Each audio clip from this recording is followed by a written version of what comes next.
Next, we will hear from Louisville, Kentucky. Neighborhood Place, Marty Bell, the Deputy to the Superintendent of the Jefferson County Public Schools, and Jackie Stamps, the Jefferson County Service Region Administrator. Thanks for coming. Thank you very much. We're here to talk about Neighborhood Place. Neighborhood Place is about families and children, and it's not about programs. In 1990, when education reform was legislated in Kentucky, the law passed a responsibility to schools to reduce barriers to children's education. That statute established something we call Family Resource Youth Service Centers. These were basically one-person operations located in schools who had this responsibility to identify and work with other agencies to reduce the barriers to children in school. It was adding a new front end to an already over-bureaucratic, hard-to-navigate system. Our community sought a different solution, and we invented Neighborhood Place. It is a one-stop center that has 7 very large, potentially bureaucratic agencies who collaborate to serve families and children.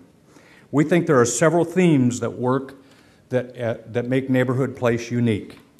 First, when we started Neighborhood Place, we recognized that there were not going to be new resources to establish these centers.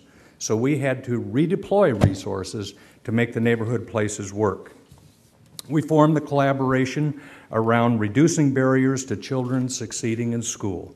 Everything we do is about family and children.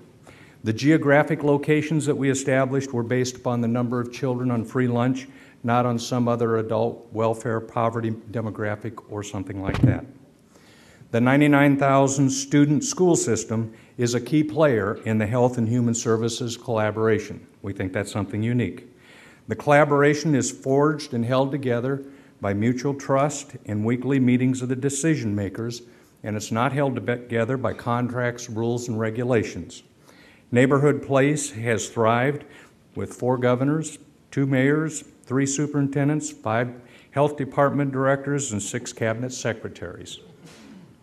Each of the 8 neighborhood places are steered by a local community council that assures Neighborhood Place is a key fabric in their community.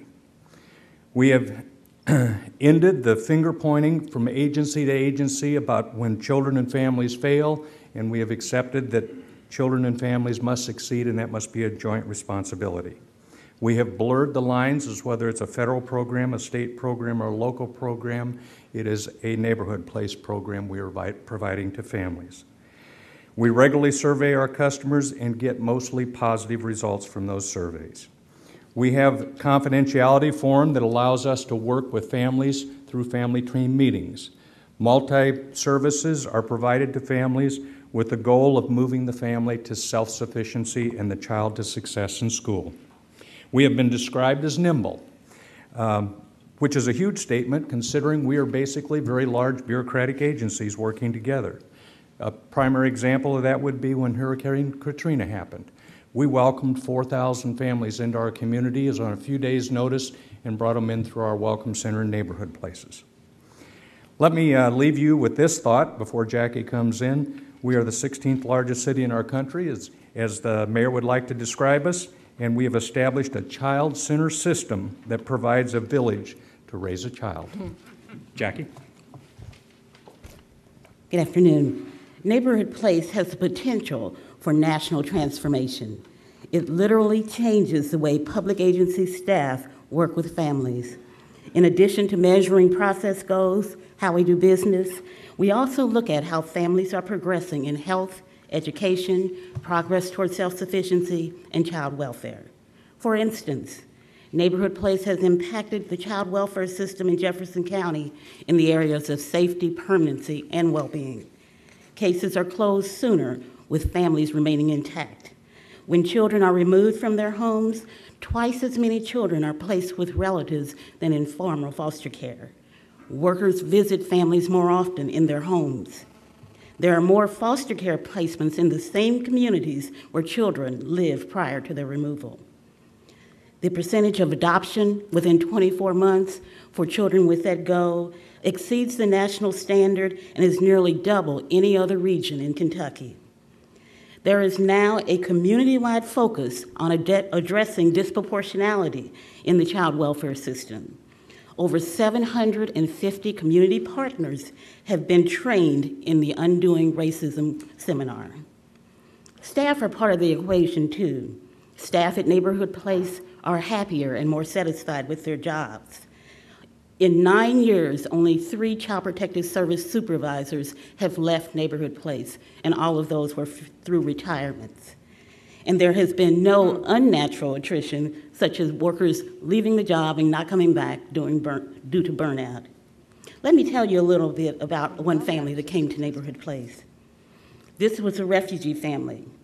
The father of a new baby came in upset because he had run out of formula. The hospital had given him enough formula for several days, but not clear instructions about how to prepare it. One of our women, infant, and children nutritionists started by asking questions and learned that his wife had just given birth to their 11th child. She was still in the hospital and had been there for some time, even prior to the birth. The nutritionist was able to talk with other staff about his situation, and with his permission, sent a health department nurse visitor out to his home, and then worked to set up a family team meeting. At the family team meeting, services were identified to meet the family's needs. Housing was saved, a potential medical neglect issue was solved, the youngest children were approved for childcare, and the oldest daughters were then able to go back to school, and the father was able to go back to work. That family has remained intact to this day and out of the child welfare system. That father still comes to Neighborhood Place for his weekly appointments and has developed many trusting relationships with Neighborhood Place staff. Neighborhood Place is truly about families. Thank you very, very much. It was David, of course. Thank you. That's very, very impressive what you've done. I have all kinds of questions, but I'm going to just ask one and let my colleagues ask the others. We have some outcome data about self-sufficiency that has to do with what percentage of people are getting employment or are being put into work preparation activities or job training, et cetera. But we only have it for the current year or the last year. We don't have it over time, so we can't see improvement. Is it possible for you to give us data over time? On the employment issue? Yeah, the economic self-sufficiency data. We probably cannot get that over time because we haven't had access to it until recently. Oh, okay. We do have data that tracks other areas. We do know that we've improved student attendance. We were able to track the student attendance and some of the other outcomes we do measure. And do you, on this economic self-sufficiency data, do you compare to other cities, similar cities by any chance? I don't have that information. No. One of the things that we did, as we look at the needs of families in our community, employment obviously was at the top of the list.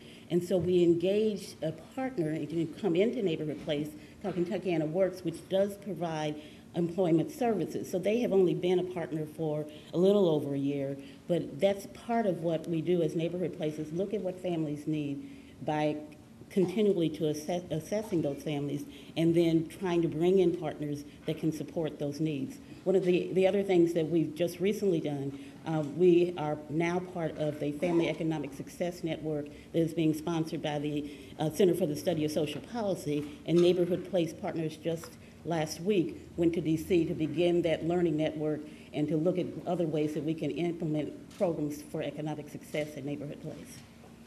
Thank you. Carl and then Ed. Bill.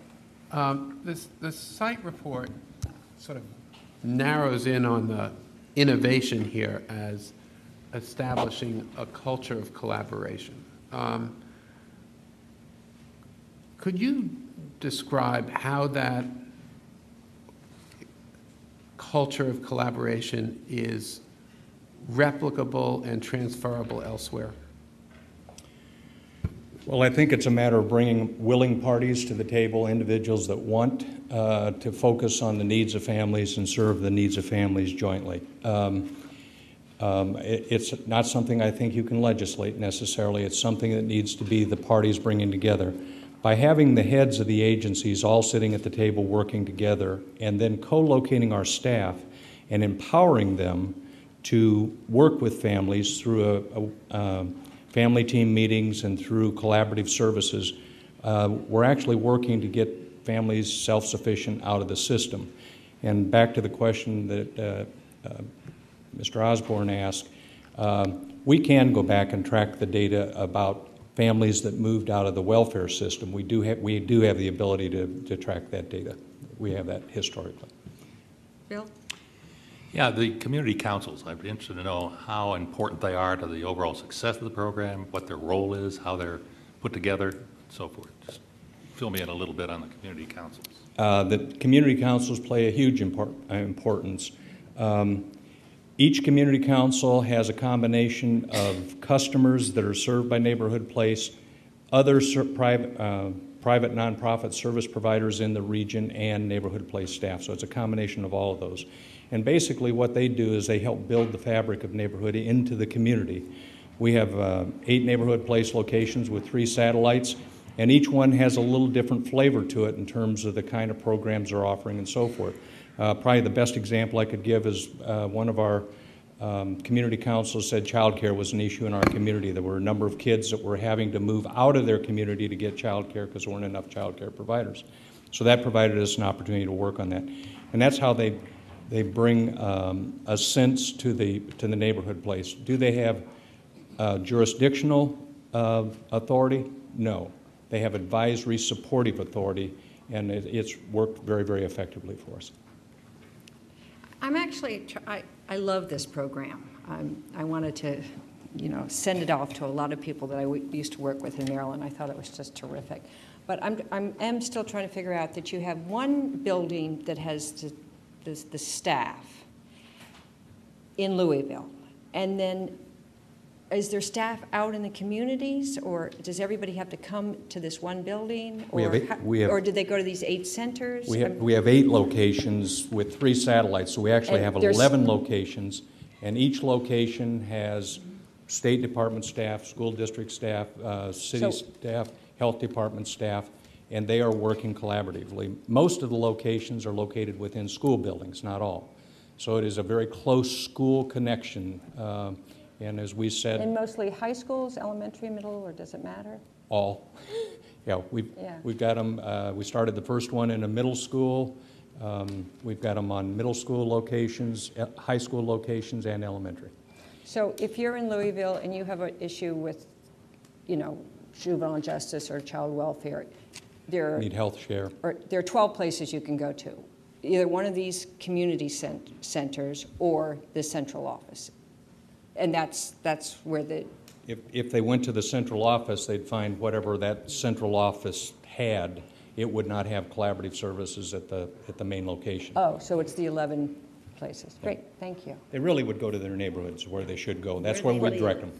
That sounds... I'm just trying to see practically how it works, because it's a terrific idea. And many states I know have been trying to do such work. There are several of our communities that would not have approached the downtown to get the services. We are a large county, city-county system, and by providing the services out in the community, first of all, it allows us to pull the services together, but additionally, it allows families that would not have obtained those services to obtain those services. Okay, now that I've started this, okay, sorry, we're just, but David and Maria. But there's an issue we discussed this morning that I think we need to get out on the table.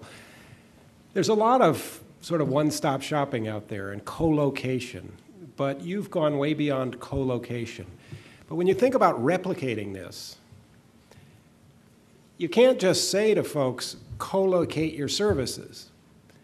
What is it that, I guess somebody this morning expressed the fear that as this is replicated, you won't get the kind of collaboration that you folks have. So how do you get there from co-locating to actually collaborating around the needs of the family? We both want to jump on that, but let me start off by saying, and it really an answer to a previous question. We spent quite a bit of time on the front end training our staff on what real collaboration was.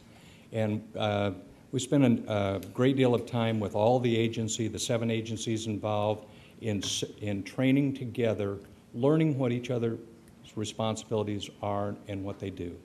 And then I would say probably the next key, and I would also have to say that pushing the culture down in the organization is very important.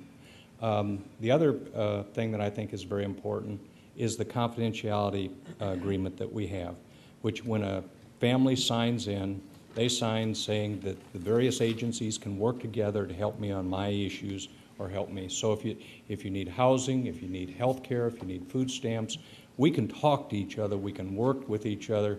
And prior to Neighborhood Place, first of all, we didn't know each other to talk to each other well, but secondly, we felt like, well, this is confidential. I have confidential information about this family. I can't share that. That's great. We were very purposeful in terms of how we train staff. In partnering with the university, we have a curriculum that's called Family-Based Solutions. All staff at Neighborhood Place go through that curriculum. All staff at Neighborhood Place are trained, given an overview of family team meetings, trained in how to participate in family team meetings, and specific staff in Neighborhood Place are trained in how to facilitate meetings.